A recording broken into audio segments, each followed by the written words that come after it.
She's still inside you.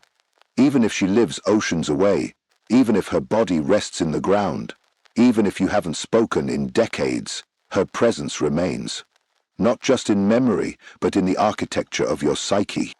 Carl Jung warned of this force, the one most feared yet most formative, the mother complex.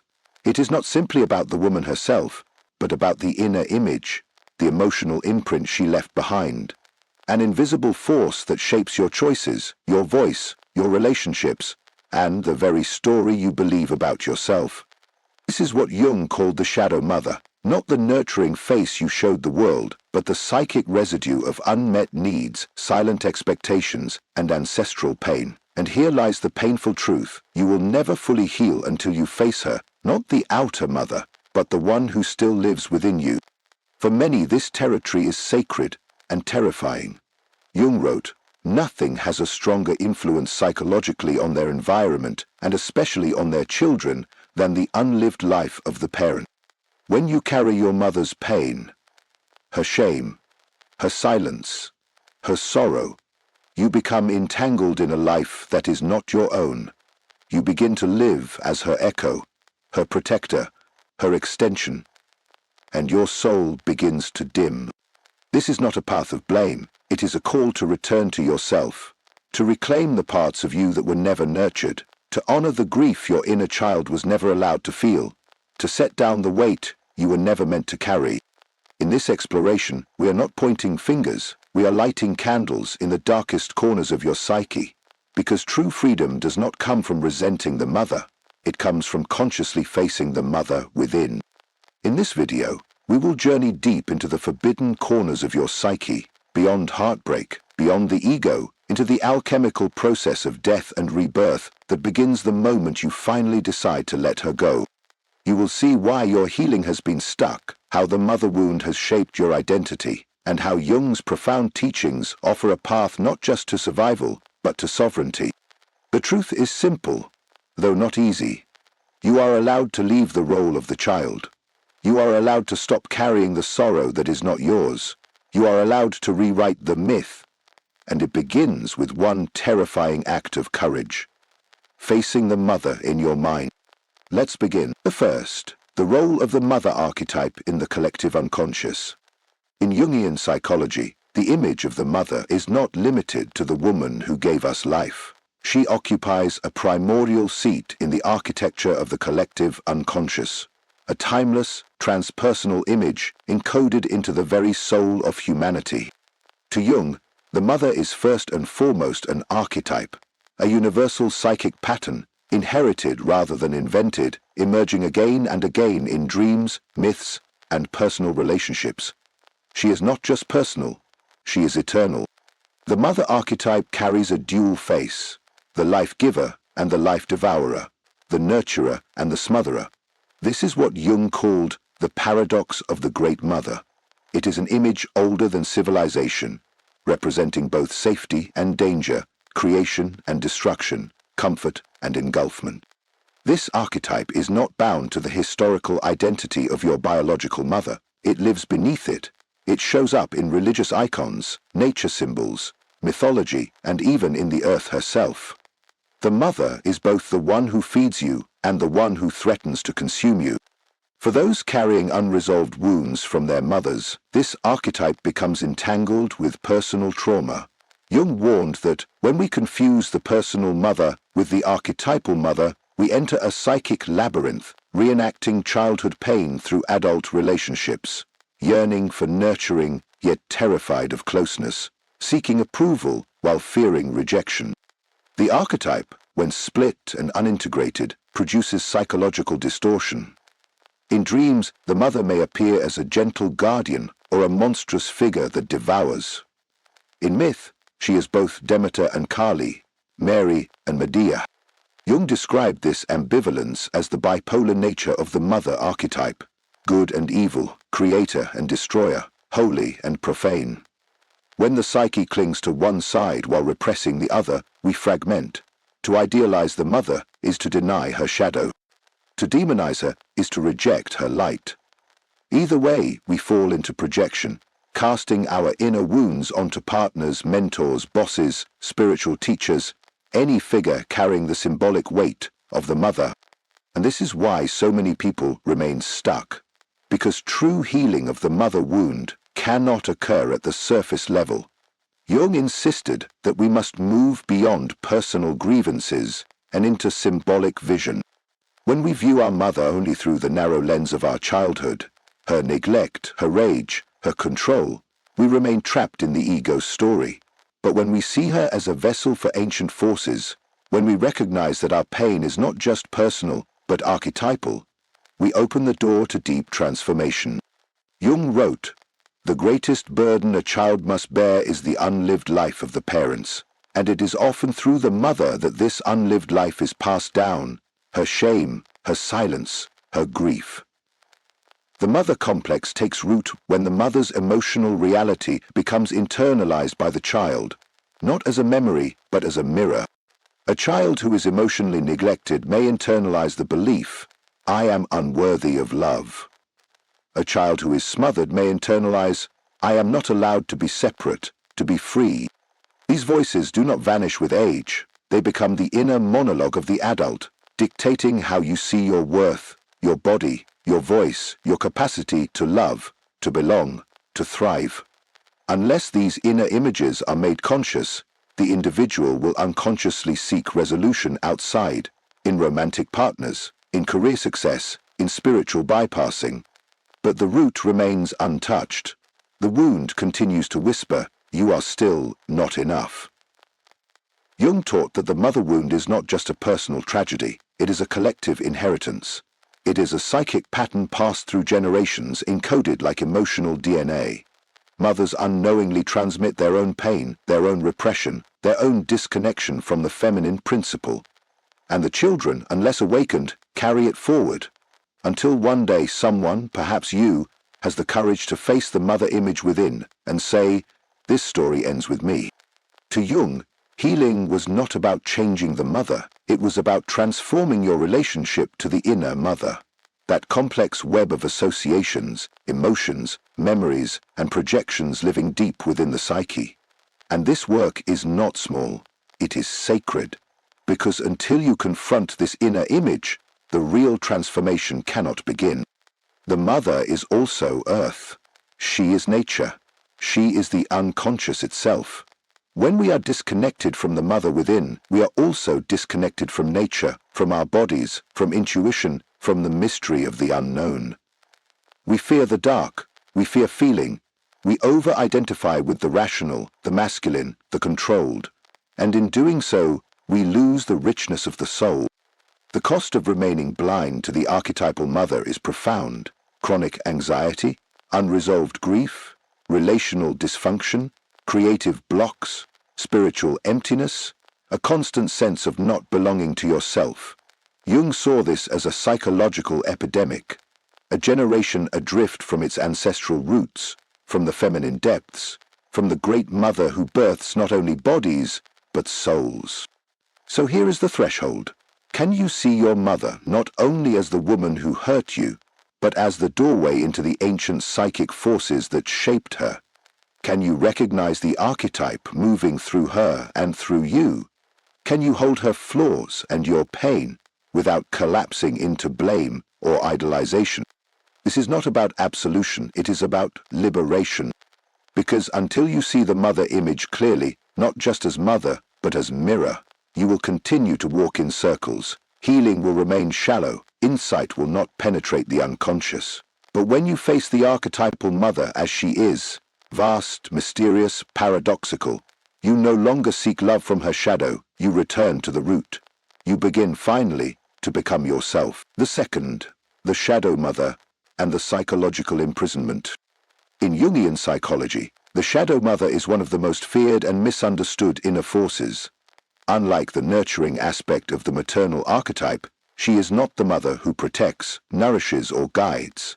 She is the one who consumes. She appears in dreams, myths, and the quiet despair of adulthood as the force that clings, suffocates, manipulates, and inhibits the growth of the soul.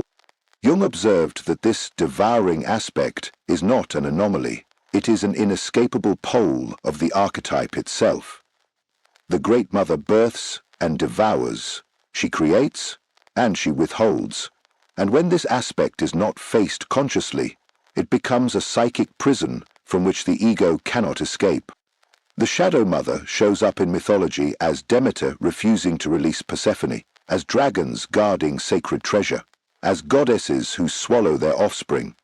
Psychologically, she emerges when maternal energy overreaches its natural bounds, when love becomes control, when protection becomes possessiveness, when care disguises dependency. In these moments, the child feels not held, but consumed. And yet, because the energy is wrapped in maternal language, "I just want what's best for you," the child cannot name the betrayal. The soul collapses inward, silently absorbing the belief, "My freedom is abandonment, my autonomy is betrayal." As Jung wrote, this force rarely enters consciousness in obvious ways. Its grip is subtle, hidden beneath layers of conditioning and inherited guilt. In adult life, it may appear as crippling self-doubt, a persistent inner critic that echoes the mother's voice. It may show up as the inability to feel safe when independent, the reflexive fear of disappointing others, or the unconscious attraction to romantic partners who control, diminish, or suffocate, mirroring the emotional terrain of the mother wound. It is the guilt that arises the moment you try to set a boundary, speak your truth, or walk away from dysfunction. The Shadow Mother whispers, "You are ungrateful, you are bad, you are selfish."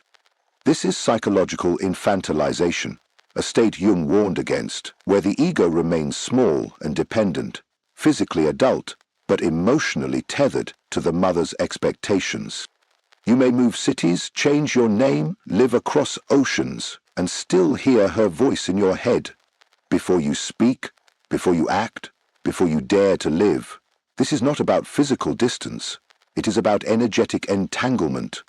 The ego remains a child, orbiting the mother's gravity, terrified to step out of line. Jung once said that the psyche prefers the known hell to the unknown heaven, and the Shadow Mother is that hell, familiar, predictable, falsely comforting. People stay in toxic dynamics not because they enjoy suffering, but because suffering preserves the psychic bond.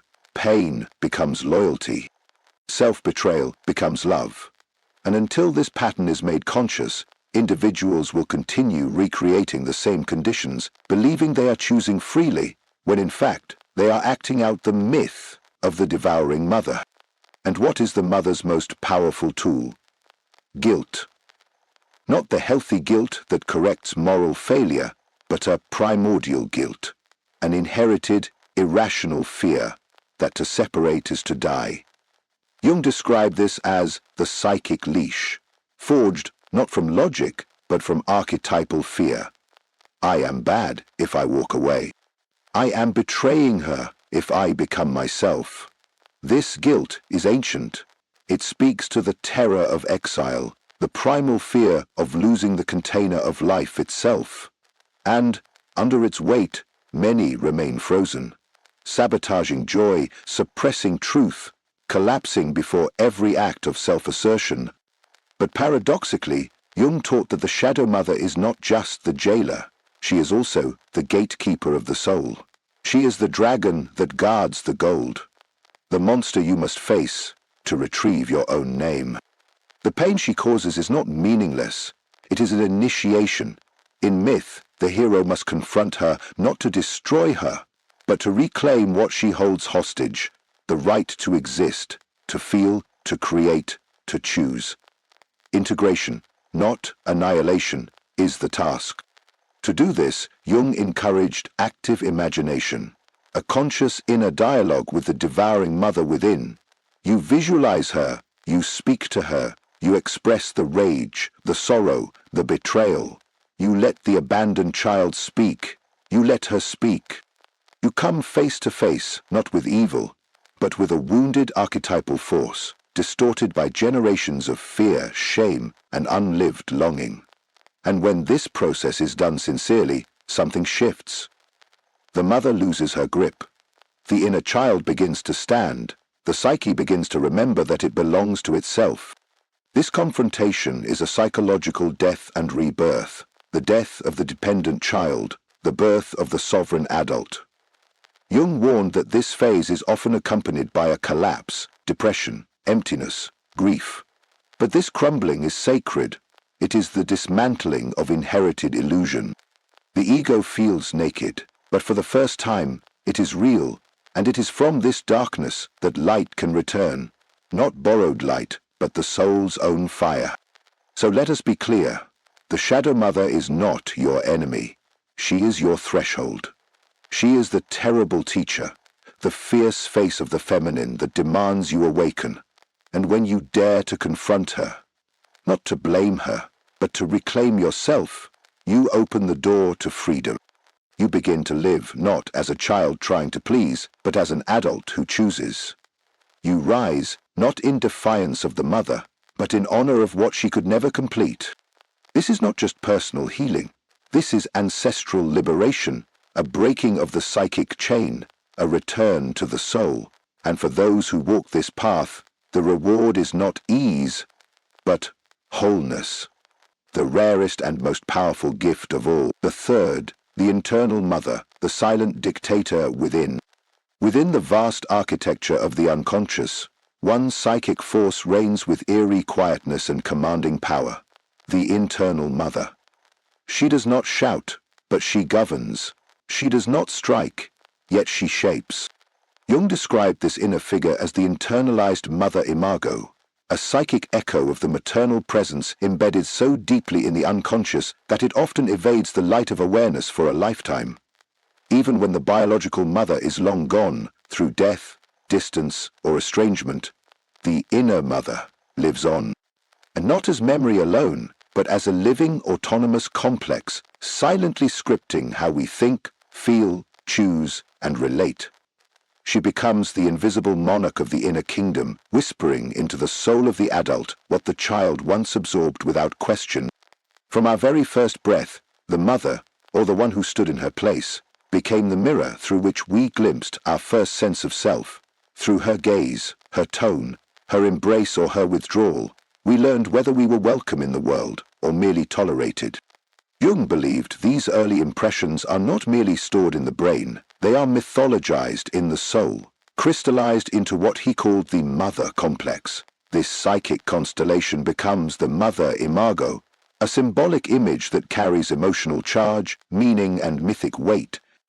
And here is the tragedy. The imago is rarely accurate. It is not the mother as she was, but the mother as we perceived her, through a psyche still unformed, still desperate to survive. If the internal mother was nurturing, attuned, and consistent, she becomes an inner wellspring of self-worth and security. But if she was absent, rejecting, critical, or enmeshing, she becomes a silent saboteur, a force that, though unseen, conditions every relationship, every risk, every dream. Her voice may whisper, "You are too much. You are not enough. Don't speak, don't shine. Stay small, stay safe." Jung warned that when this voice is mistaken for the self, the individual becomes enslaved to a ghost, confusing inherited programming with inner truth. This is the birthplace of the inner saboteur, not mere insecurity, but the internalized criticism of a mother who once withheld approval or used affection as currency. The inner mother might appear in the psyche as an echo of disappointment, a command to abandon the self in favor of pleasing others, or a subtle panic whenever we dare to break away from inherited roles. Her voice arises during moments of expansion, like a hand pulling us back into the familiar prison of self-doubt.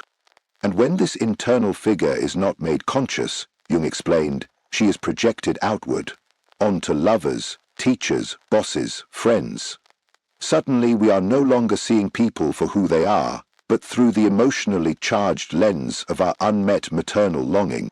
We expect them to heal wounds they did not cause. We react to them with disproportionate fear, neediness, or rage. We chase the fantasy of being chosen, nurtured, or validated, while unconsciously attracting partners who replicate the very emotional dynamics we are trying to escape. The negative mother unintegrated becomes a filter on reality, and the result is confusion, disillusionment, and emotional repetition. In its most destructive form, the internal mother becomes a psychic vampire, not metaphorically, but energetically. She drains our vitality, she suppresses our instincts, she clouds our creative fire. This manifests as chronic exhaustion, emotional flatness, a fear of choosing boldly, or an inability to make decisions without guilt. The individual feels frozen, alive, yet estranged from life. Jung saw this as a possession, a kind of inner colonization, where the soul is no longer sovereign, but governed by a frozen image from the past. And yet, paradoxically, we remain loyal to her, even if she wounded us. Even if she was cold or cruel, the psyche clings to the image, hoping that if we just stay small enough, obedient enough, wounded enough, we might finally win her love. But Jung called this a tragic illusion. The internal mother is not evolving. She is not real. She is a fixed, psychic imprint. No matter how much we contort ourselves to earn her affection, we will only sink deeper into self-abandonment. To heal, Jung insisted, we must initiate a conscious separation, not from our physical mother, but from the inner image that holds our soul hostage.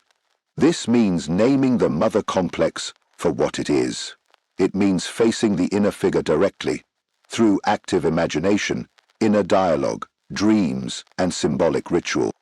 It requires us to allow the exiled feelings to rise, rage, grief, betrayal, longing. It invites us to reclaim the voice we buried, the boundaries we feared to draw, the power we once surrendered to survive. This separation is not rebellion, it is individuation, the sacred right to exist as a self, not a shadow. And it is not enough to disarm the shadow.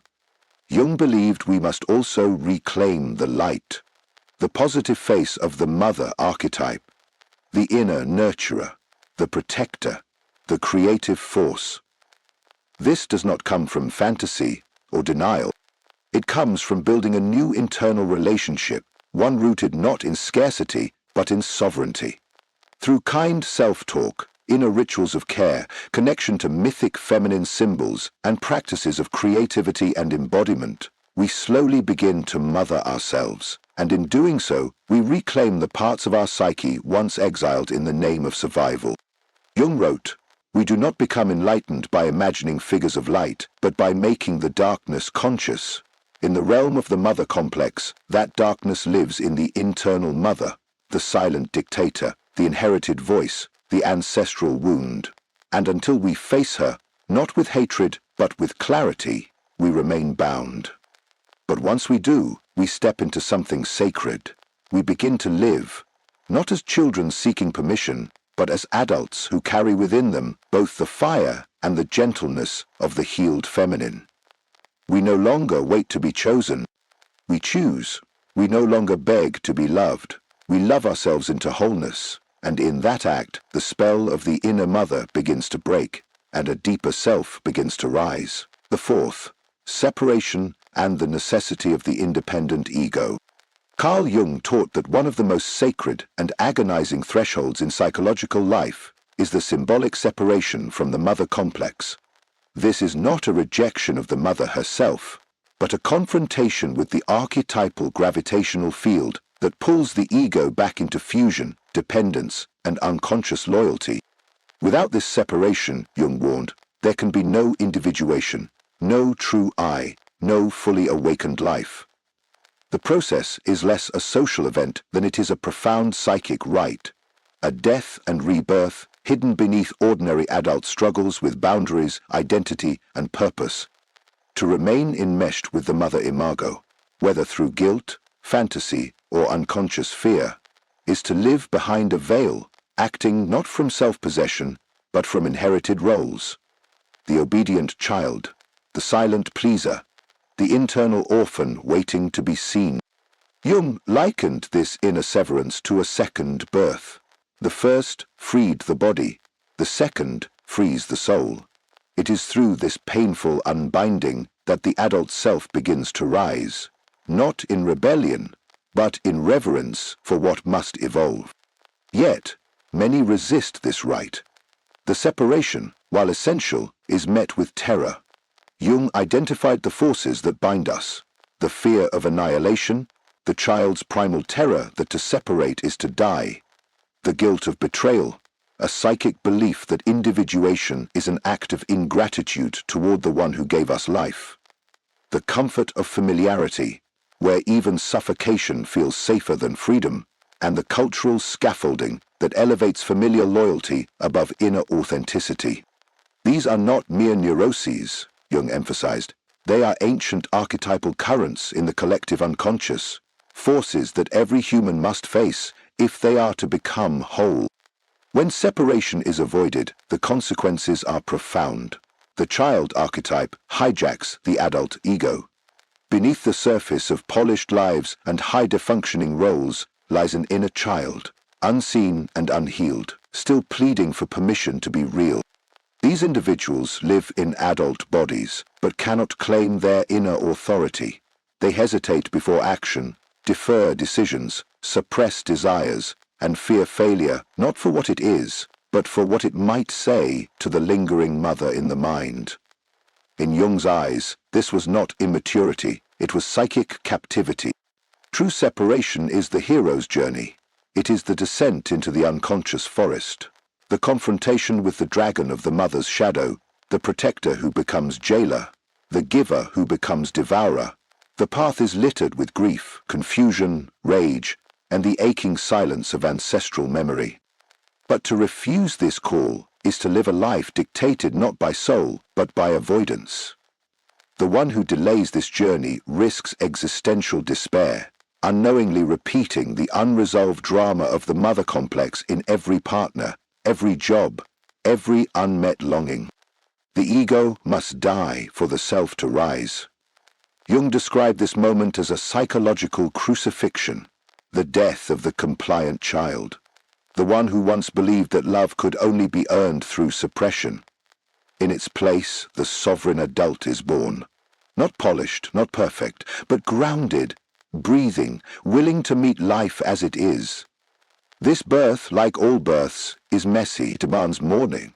For the childhood never lived, the illusions now shattered, and the longing that must now be faced rather than fed. Yet after death comes emptiness, a silence so wide it terrifies. The void, Jung wrote, is sacred space. It is the vacuum left behind when the mother's voice no longer fills the psyche, and it is dangerous only when we do not fill it ourselves. If we do not claim this space with our own values, desires, and inner voice, the mother's shadow returns, stronger, subtler, and more consuming. This is why separation alone is not enough. It must be followed by creation. The building of a new inner structure, not borrowed, not inherited, but forged from self-awareness. When this happens, when the individual crosses the threshold, the sovereign ego begins to awaken. This is not the inflated ego of superiority, but the stable ego of self-trust, the kind that no longer acts to please or perform, but to express the truth of one's being. It no longer makes decisions out of fear or guilt, but from alignment. It enters relationship not to be saved, but to share. This ego does not seek certainty, it embraces mystery. It does not demand applause, it honors its own voice. And behind this process lies a spiritual truth. Jung saw the break from the mother complex as more than psychological. It is the moment we step out of the known world, the mother as collective, the mother as safety, and step into the wild, sacred territory of the self. The self is not the ego's fantasy, but the deep inner guide, the force that carries our blueprint and dares us to fulfill it. When we separate from the mother complex, we are not turning away from love, we are turning toward truth. And in doing so we begin to live not as followers of scripts, but as co-creators of meaning. Ritual helps this unfold. Jung understood that thresholds must be marked. Whether through art, dreamwork, journaling, or sacred symbolic gestures, we give form to the formless. We declare, the old is over. We speak to the mother in our minds and say, I honor you, but I no longer belong to you, I belong to myself. We build altars not of stone, but of courage, acts of boundary, moments of honesty, breaths taken without fear of punishment. Separation, then, is not betrayal. It is devotion to life. It is the act of becoming a vessel wide enough to hold both the grief of the past and the beauty of what is yet to be. Without it, we circle the same shadows. With it, we begin the walk toward the self. As Jung once said, man's task is to become conscious of the contents that press upward from the unconscious, and in the labyrinth of the mother complex, the first doorway opens through the brave, beautiful act of letting go. The fifth, psychological symptoms of the unhealed mother wound. A depth psychology perspective. Carl Jung once said, "Until you make the unconscious conscious, it will direct your life and you will call it fate." Nowhere is this more apparent than in the silent, corrosive effects of the unhealed mother wound. When the mother complex lies dormant and unexamined, it does not disappear. It metastasizes, weaving itself through every corner of the psyche, subtly shaping one's beliefs, behaviors, emotions, and relationships. These are not random misfortunes or personality quirks, Jung warned, but archetypal patterns, manifestations of unresolved energies that have not yet been brought into the light. Let us now explore the 9 deeply rooted psychic symptoms that reveal the presence of an unhealed mother wound. Symptoms that reach far beyond the personal and into the very soul of the collective unconscious. 1. The inner critic and chronic self-doubt. One of the first signs of an unhealed mother wound is a relentless inner voice that whispers sabotage. You're not good enough. Who do you think you are? This is no ordinary self-doubt. It is the internalized shadow of the maternal voice, a psychic echo of early life experiences where love may have been conditional, approval withheld, or vulnerability punished. Disguised as logic or morality, this voice punishes the ego and stifles the emerging self. Jung described this as a complex, an autonomous fragment of the psyche that acts like a parasite, feeding off the ego's attempts to grow. 2. The fear autonomy and the clinging to dependence. Many who carry this wound find themselves torn between the longing for freedom and the terror of it. They crave independence, yet feel paralyzed when asked to stand alone. Decisions feel dangerous, success feels like betrayal, and failure becomes a means of maintaining invisible loyalty to the suffering mother image. Jung saw this dynamic as a regression into the archetypal mother's arms. Safety, purchased at the cost of the self. 3. Guilt, shame, and the inherited burden. There exists a deep, almost sacred guilt in those who attempt to separate from the mother complex. It says, "If I thrive, I betray her. If I grow, I abandon her." This is not personal guilt. It is archetypal. It stems from the primitive belief that one's survival is tied to the mother's emotional state. Jung identified this as the child unconsciously carrying the unlived life of the parent, the mother's regrets, limitations, and pain, passed down like invisible psychic inheritance. 4. The pattern of self-abandonment and people-pleasing. Those wounded by the mother's disapproval or conditional love often become experts in self-abandonment. The ego, still trained to appease, betrays its own needs in order to remain good, lovable, or accepted. Boundaries feel like threats. Saying no induces shame. Jung interpreted this as the ego still wearing the mask of the obedient child, terrified to risk the wrath of the inner mother, and unfamiliar with the sacred authority of its own voice. 5. Attracting relationships that reenact the wound. Perhaps most painfully, individuals often find themselves magnetized to those who resemble the emotional terrain of their mother wound, emotionally distant, critical, controlling, or smothering partners. This repetition is not foolishness. It is the psyche's symbolic attempt at repair. Jung noted that the unconscious recreates unresolved trauma externally, not to punish, but to heal. But unless we become aware of the projection, we mistake repetition for fate and call suffering love. 6. The core wound of not enoughness. I am not enough becomes the soul's background hum, a silent decree inherited from a mother's neglect, absence, or unreachable standards. This belief manifests as perfectionism, overachievement, shame, and the inability to feel joy without apology. Jung recognized this as the cry of the inner child, still waiting to be seen, still waiting to be touched by the warmth that never came. 7. The suppression of creativity and the fear of expression. The mother archetype is not only a nurturer, but also a creator. When that archetype is wounded, creativity becomes dangerous. Expression feels unsafe. The individual becomes paralyzed, afraid that their gifts will be judged, their voice silenced, their light rejected. Jung taught that when the devouring mother archetype dominates the psyche, the individual unconsciously fears that to shine is to provoke abandonment or worse, retaliation. 8. Somatic symptoms and the body's cry for healing. What the mind represses, the body expresses.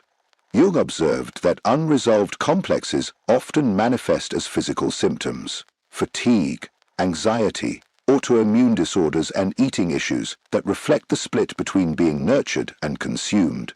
These are not random ailments. They are the body's symbolic language, asking for reconciliation between the wounded ego and the forgotten inner child. 9. Spiritual alienation and existential emptiness. At the center of the unhealed mother wound lies a void, a hollowness where connection to the feminine principle, the Great Mother, has been severed. The individual may feel spiritually orphaned, forever searching for something they cannot name. They chase approval, success, or ecstasy, but nothing satisfies. Jung saw this as the soul's hunger for reconnection with the archetypal mother, the lost source of life, wisdom, and inner belonging. Final reflection for Part 5. The symptoms of the mother wound are not signs of personal weakness. They are messages. They are cries from the soul that something essential has been lost, ignored, or buried. Jung did not teach us to blame our mothers. He taught us to retrieve our projections, to face what we have exiled and to reclaim ourselves. Healing does not mean erasing the past. It means learning how to hold it without being held hostage by it. Until you make the unconscious conscious, it will direct your life and you will call it fate. In the realm of the mother wound, this is not a metaphor, it is a map. And the path begins not with blame, but with awareness. Not with rebellion, but with reclamation. The child who was never seen must now become the adult who chooses to see themselves.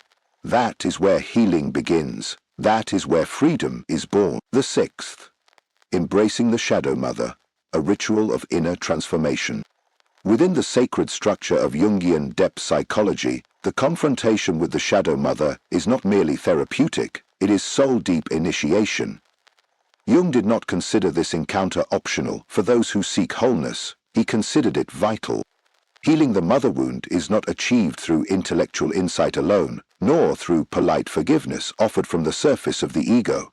It demands a raw, symbolic descent into the underworld of the psyche, a reckoning with the archetypal mother's shadow, an encounter as ancient as myth, and as intimate as your own heartbeat. The alchemy of the shadow mother. In the symbolic language of alchemy, the nigredo, the blackening, marks the first stage of transformation. It is the death of illusion. For the child trapped in the mother complex, this is the moment when the sweet veil of the idealized mother dissolves, and what emerges is something darker, the devouring aspect of the archetypal feminine. Jung taught that this darkness is not evil, it is sacred. It contains the lost fire of the self. The shadow mother, in all her terror, holds the very ingredients for freedom, creativity, and power. She is the gatekeeper of a treasure buried in fear. The act of seeing, the first step toward integration. Individuation begins the moment you dare to see her. To see the shadow mother clearly, without idealization or denial, is the soul's first act of rebellion and reclamation. It requires the courage to recognize her manipulations, her fear of abandonment, her need to possess or control, and the way she projected her pain onto the child. As long as we preserve the fantasy of the ever-giving, ever-sacrificing good mother, we remain bound in the psyche's childhood, unable to step into the sacred authority of the adult self, facing the child's rage and grief. Buried beneath obedience lies rage, and beneath that rage, grief. Jung emphasized that these emotions are not pathologies, they are sacred energies, fragments of the soul exiled in guilt and fear. To heal, One must acknowledge the fury of betrayal, the ache of not being seen, the sorrow for a mother who could not nurture as the soul required. This grief is not regression, it is resurrection. Through expression, through ritual, art, or even silent tears, we make space for the soul's return. Active imagination, dialoguing with the shadow mother. Jung's method of active imagination is a bridge between the conscious mind and the autonomous figures of the unconscious. Through it, we enter into living dialogue with the shadow mother, not to battle her, but to hear her voice. She may reveal fear, jealousy, sorrow, or loss, and through this conversation, the ego transforms. No longer a child craving approval, but an adult capable of listening, speaking, and standing with inner sovereignty. The false split of all good or all bad dissolves. Wholeness begins. The symbolic death of the mother's tyranny. This confrontation marks a death, not of the physical mother, but of the psychic prison she may still represent. Nightmares, emotional storms, and crumbling beliefs often accompany this symbolic death. But in Jung's mythopoetic lens, this death is sacred. It mirrors the myth of the hero descending into the underworld to face the dragon, the mother shadow, and rising reborn. What dies is not the mother, but the ego's illusion. What is born is the soul's freedom, the return of the rejected feminine. The shadow mother does not only wound the heart, she wounds the feminine within. Intuition, softness, joy, sensuality, receptivity. When we fear the mother, we fear these parts in ourselves, but integration brings reunion. We begin to trust the inner knowing we once silenced. We express emotion without shame. We create, feel, and love, not as a child needing permission, but as a soul remembering its right to exist.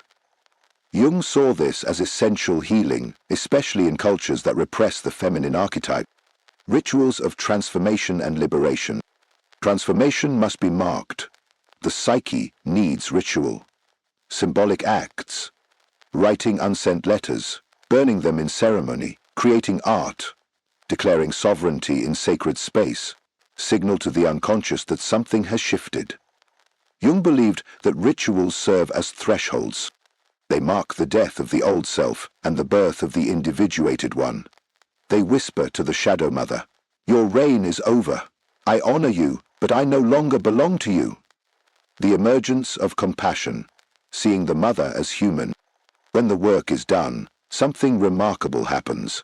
The mother, internal or external, is no longer a goddess or a monster. She becomes human, wounded, yes, flawed, yes, but human. Jung taught that true compassion emerges not from obligation, but from insight. This compassion does not excuse the harm, it frees the heart from bitterness, it allows the soul to breathe again, unchained from resentment and reconnected to the river of life. Final reflection for Part 6. To face the shadow mother is to descend into the cave where your fear and freedom dwell side by side. It is not an act of violence, it is an act of devotion to your truth, to your soul, to life itself. Jung called this journey individuation, the becoming of the whole self. It begins with a rupture, passes through grief, and culminates in rebirth. There is no coming to consciousness without pain, Jung wrote. But beyond the pain is your freedom. The freedom to live not in reaction to the past, but in service to the self. The freedom to love, not from lack, but from fullness. The freedom to die, not as someone's child, but as your own sovereign soul. The 8th. Forgiveness is not the goal, freedom is. In the sacred language of Jungian psychology, forgiveness is not the crown of healing, but a shadow that may quietly follow the deeper light of inner transformation. Carl Jung did not place forgiveness at the center of the individuation process, for he knew that no authentic healing begins with moral obligation or societal performance. Instead, he taught that the true path begins with something far more difficult, the descent inward, to face, without flinching, the full reality of the wound, especially when that wound was carved by the hands that were meant to hold us. If forgiveness ever arises, Jung insisted, it must not be manufactured. It is not a ceremony for others, nor a badge of spiritual superiority. It is the quiet, unforced consequence of soul retrieval, the moment when the individual has reclaimed their psychic authority and no longer requires external resolution to be whole. Forgiveness, if it appears, is a byproduct of integration, not a prerequisite for liberation. Jung cautioned that premature forgiveness often becomes a psychological bypass, a sedative offered in place of inner fire. We are taught, especially in spiritual and religious systems, that forgiveness equates to virtue. But when forgiveness is offered too quickly, when it emerges from guilt, religious duty, or the fear of being seen as unhealed, it becomes yet another mask worn over unacknowledged rage, sorrow, and betrayal. In this form, forgiveness serves the mother complex. It is not liberation, it is suppression. Before true healing can take root, something more raw must be honored. The voice that was silenced, the anger that was shamed, the grief that was denied, the child within who waited and was never seen. Jung believed that to feel these truths is not regression, it is revolution. The individual must grieve the mother they never had, rage against the control that suffocated their becoming, and mourn the years sacrificed in loyalty to an illusion. This is not an attack on the mother, it is the emancipation of the soul. Healing begins when the mother is no longer frozen in myth, neither angel nor monster, but seen clearly as she was and is, a fallible, wounded human being. This act of humanization collapses the projections that once inflated her power and dismantles the psychic structures that kept the self imprisoned. In this space of clarity, after the storm, after the rupture, the possibility of forgiveness may emerge. But even then, it must come, not from obligation, but from the rootedness of a sovereign heart. Still, even in its absence, freedom is possible, and this is the crucial insight. Jung insisted that forgiveness is not required for liberation. What is required is integration. The individual must gather the pieces of their soul long exiled, voice, feeling, rage, softness, and bring them back into conscious life. They must draw boundaries, not to punish the mother, but to reclaim the inner landscape once ruled by her image. The goal is not reconciliation, it is individuation. And when the individual walks that path, the inherited scripts of guilt and identification begin to dissolve. Final reflection for Part 8. In Jungian psychology, forgiveness is not the finish line. It is a leaf that may fall once the roots of the self have grown deep. The true journey is not toward reconciliation, but toward restoration of inner authority. It is the quiet revolution of no longer editing your truth to earn love, no longer muting your instincts to preserve connection, no longer shrinking to maintain the illusion of peace. Jung wrote, "Only the man who can consciously assent to the power of the shadow within himself can overcome it." In the realm of the mother complex, this means no longer waiting for forgiveness to set you free. It means you rise, you reclaim, you choose to free yourself. Not later, not when it's safe, but now. The final passage. Rebirth beyond the mother complex. In the realm of Jungian depth psychology, the healing of the mother wound is not the culmination, it is the sacred crossing into a new life. It marks not merely the resolution of pain, but the symbolic death of the self who was shaped by survival, silence, and inherited sorrow. And in that death, a rebirth begins, one no longer tethered to ancestral roles or invisible loyalties, but grounded in the sovereignty of the authentic self. Jung taught that only through conscious confrontation, mourning, and inner integration of the mother complex can we take our first true steps into psychological wholeness. This is no ordinary healing, it is metamorphosis of the soul, the dissolution of the false self. As the grip of the mother complex loosens, the scaffolding of ego built upon pleasing, performing, and preserving the family myth begins to fracture. Jung warned that this unraveling often arrives cloaked in crisis, an identity collapse, where former values seem hollow, direction disappears, and the center no longer holds.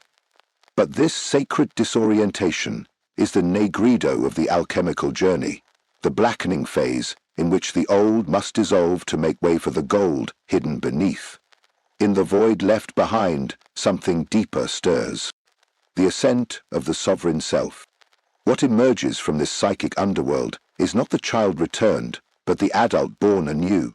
No longer orbiting the mother's imagined gaze, this self is guided not by guilt or longing, but by inner alignment. This reborn individual no longer seeks rescue or validation. They parent themselves. They choose presence over performance, and they begin to walk, not with apology, but with quiet authority. Jung named this the awakening of the sovereign, the self that lives from its own center, the rewriting of the inner myth. The transformation of identity requires the unraveling of an inherited script.